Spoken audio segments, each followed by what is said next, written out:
Hi, I'm Paul Roberts with Conscious Counseling 101, and Patrick has written in and he wants to find out a little bit more about what he can do about shyness. What causes it?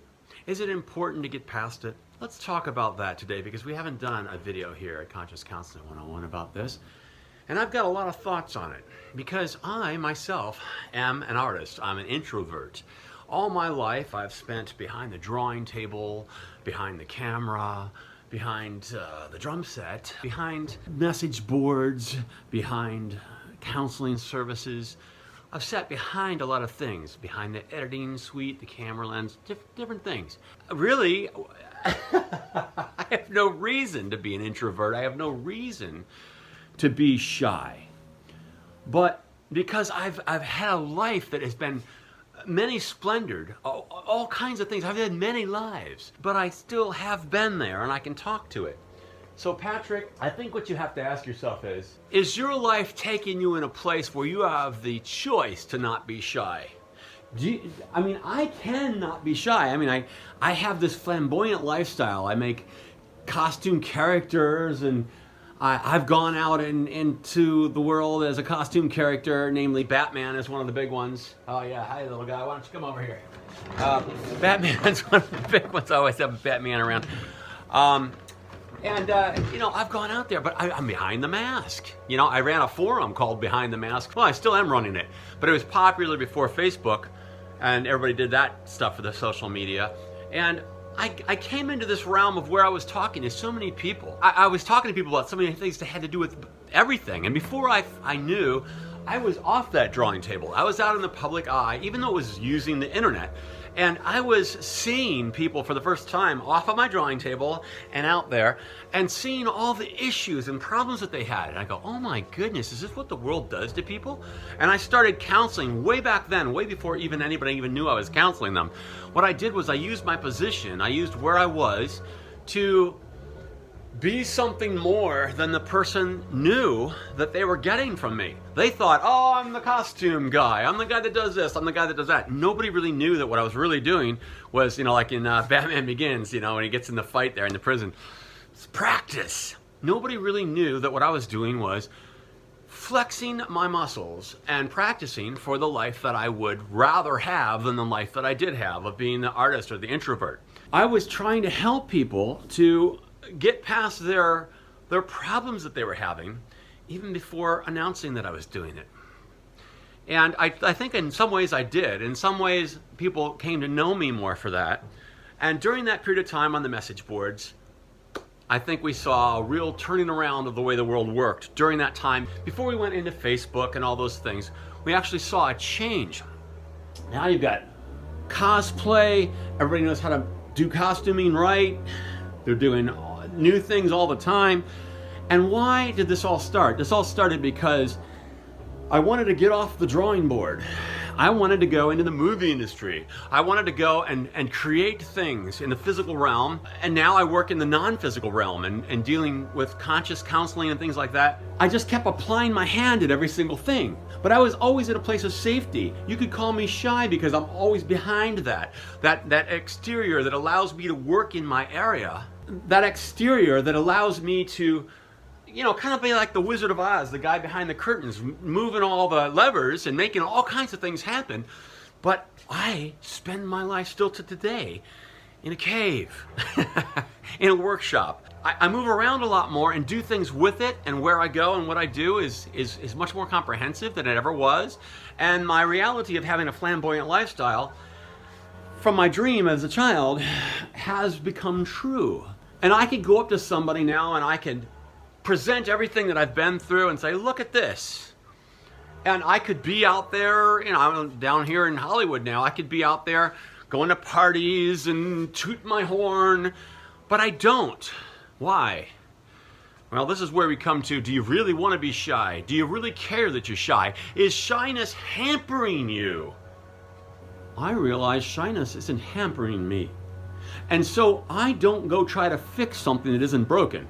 I could do it, but I say to myself, what would I gain if I ran in the big boy circles? What would I do if I went out there in the group efforts instead of being one solo, single, successful guy, entrepreneur type of guy?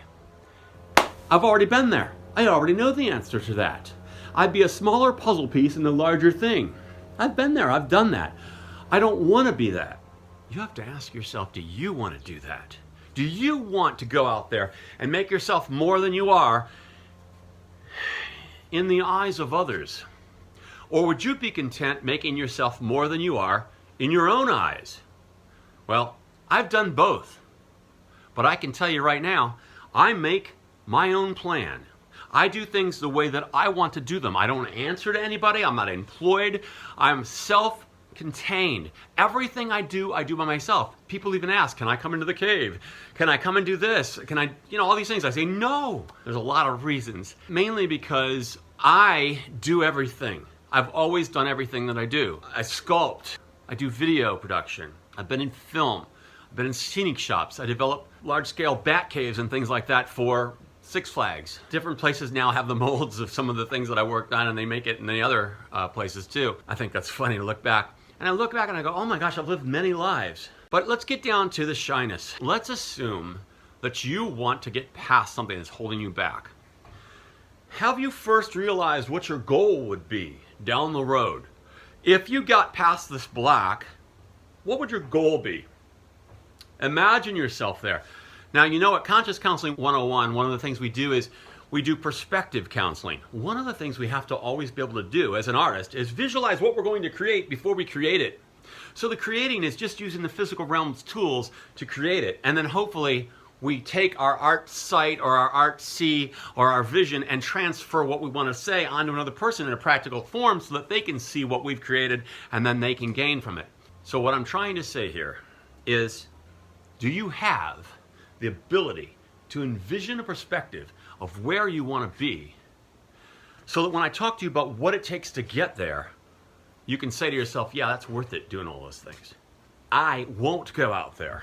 And I now see people doing what I'm doing, and I hear them talk at various conferences and conventions and things, and they say, oh, it's hard to get into with the big crowd, and the work is scarce, the pay isn't very good, you have to do whatever anybody tells you. There's a few glorious jobs, but you might never climb up the ladder to those glorious jobs. I know I actually considered it a few years ago. I went over to Ironhead Studios, and I said, I'm doing what you employ your people to do every day of my life. And I talked to the guy, and he said I could come in for an interview, and I thought, no, I'm not going to. Because I heard these people talking, and they're all bound by the terms they have to accept in order to do something for someone else. And I don't want to do that. I have done that, but I'm past that now. Now I see a value in how am I going to take all the things that I have going on to make what I want to have happen, which is the ability to help others. Now, this is one of the reasons I said, hey, get in contact with me about counseling and see what I really do. Everything you know me for and have known me all these decades, I guess it's been, has just been the surface thing, the byproducts of the things that I do. It's not what I'm about, and it never has really been what I'm about. Back 25 years ago, I said, I'd like to have a bat suit. I've been saying that all my life. And I tried to create one. And then the lingering residual effects from that are what carried me through to finally meet you and things like this. I've given you a whole lot of backstory, and that's because, hey, you've asked me to do this, and I'm going to the trouble of doing it. Hope you'll want to listen to it all, and you'll see how it makes sense to why I talk to you about your thing here now, okay? Your issue is the shyness routine. All right, so let's start off just talking about you now, since I've given you this background of where I'm coming from. I always like to do that when I talk to somebody for the first time because they can see that I can relate. They can see that I know what I'm talking about because I've gone through it.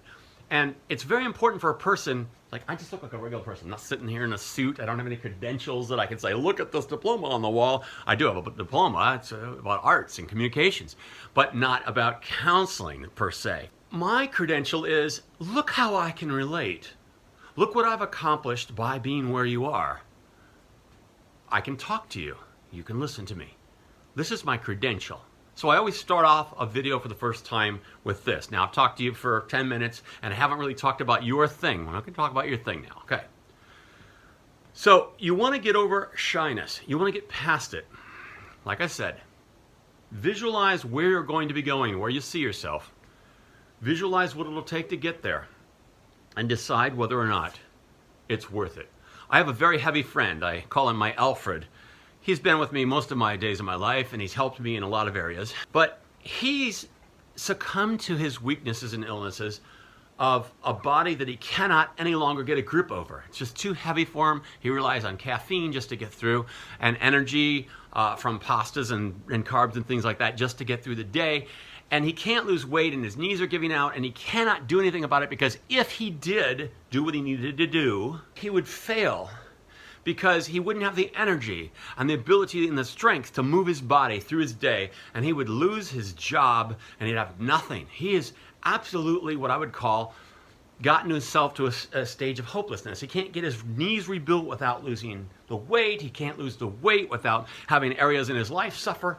He's like a catch-22.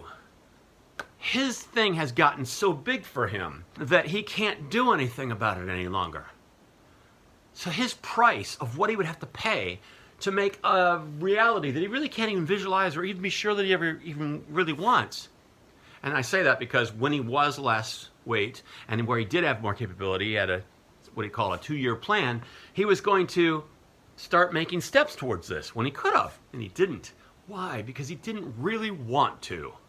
So you have to ask yourself, do you really want to? I used to do a lot of video production of millionaires and speaker clubs and things like that. And they would all have the same thing in common. They always said, one of the things you needed to do if you wanted to be wealthy and a millionaire is simply want to. The truth is, most of us don't want to.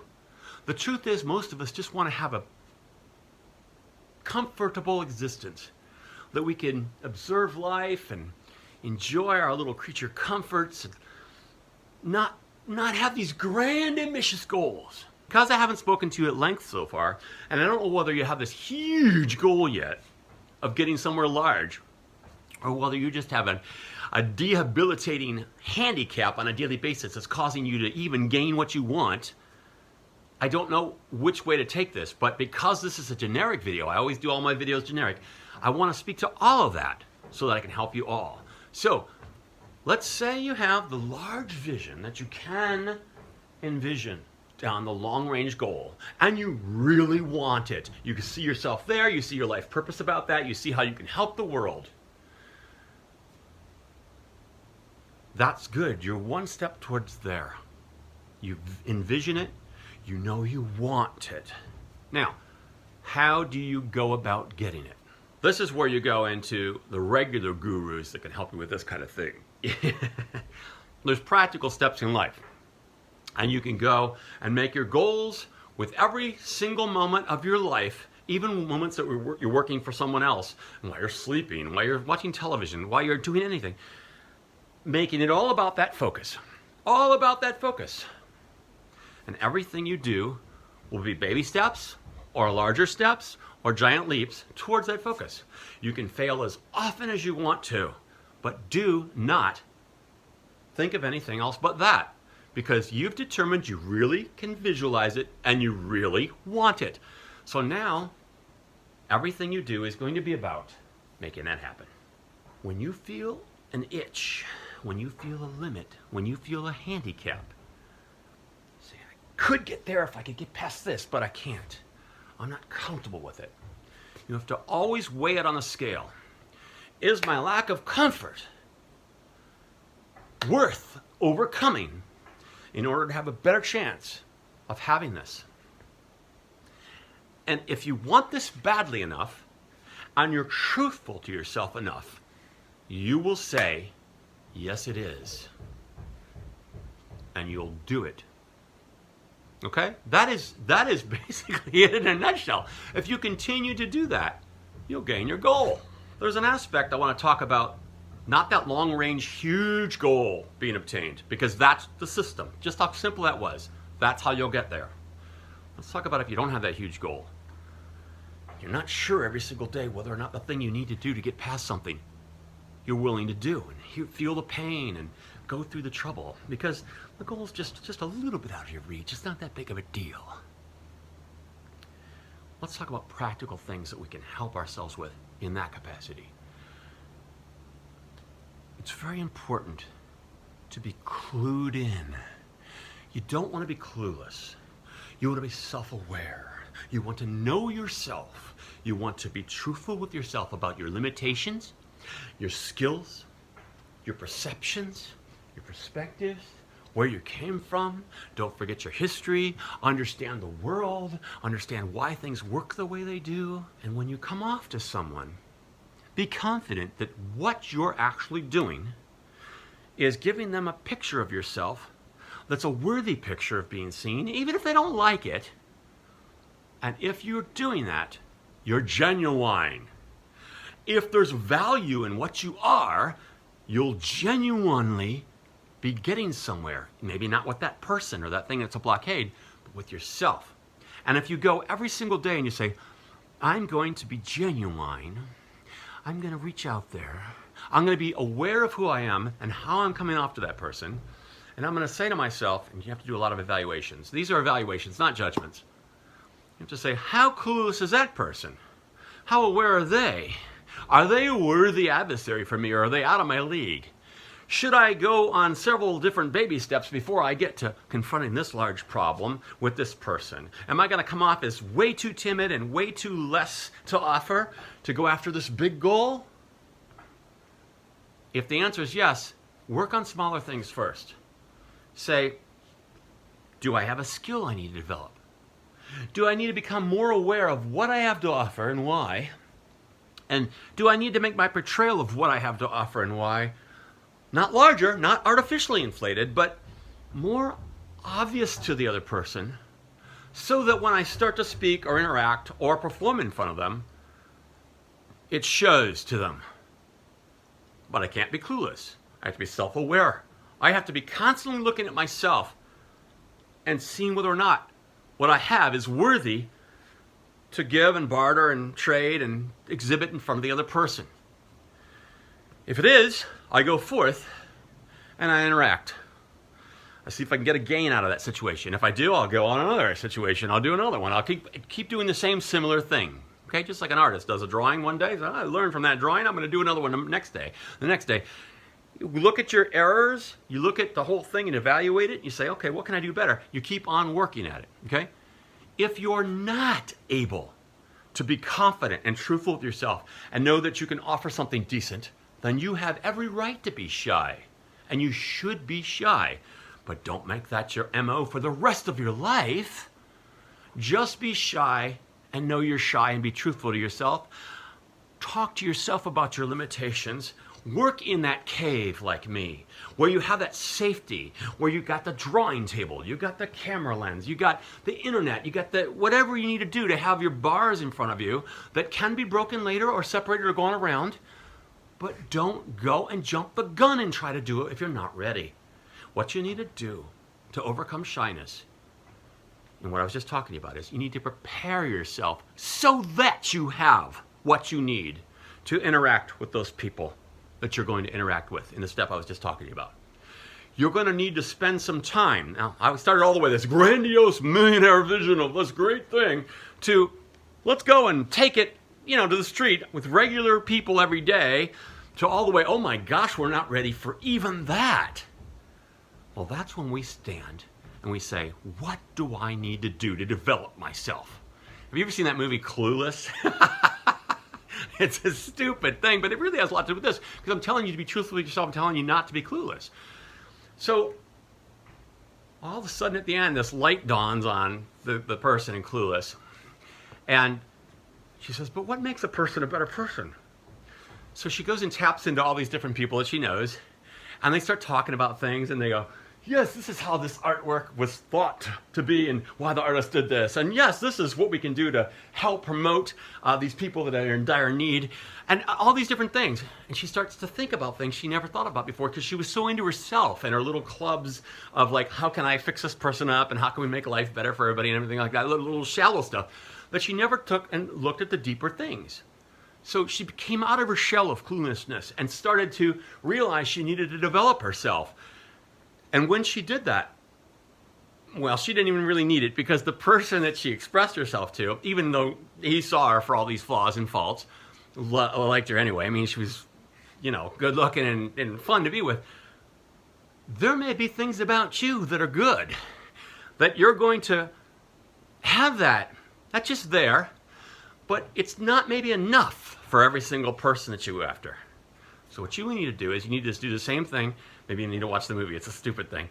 But you need to develop yourself. You need to develop the areas that you also carry with you. And you need to get it to the point where you're confident about yourself enough that you can go exhibit that and know that not every single time it's going to work for you when you present it to someone else, but enough times. Like Thomas Edison took 1,000 times, didn't bet the light bulb. All he knew is he was moving towards something that didn't exist the day before. That's all he knew. He never knew how grand it was going to be. All you're going to do once you develop yourself is go back to that step 2 I was telling you about. Not the grandiose thing where your whole life's about this, but just interacting daily with people. You're going to take what you have developed, add it to what you already had, understand fully what you have developed and what you already had, and present that in a package over and over again to everybody that you see. And you're going to say, I know that I should be well received. I've thought of myself in an accurate way. I've developed myself in an accurate way. I have good motives. I'm going to go out there and you're going to know you should be well received. If you're not well received, you're not going to look at yourself negatively and say, oh, I did something wrong. No. What you're going to do at this point, if you're truthful to yourself and you've really done something to accomplish what you needed to accomplish, what you're going to do is instead of feeling all, oh, get down again, oh no, I can't get out of my shell. This is why it's so important to be truthful and so important to develop yourself. You're going to now, through analysis and conscious counseling tools of Conscious Counseling 101 and perspective tools, you're going to start to analyze why that person is not receptive. Because you're confident of you and what you've offered.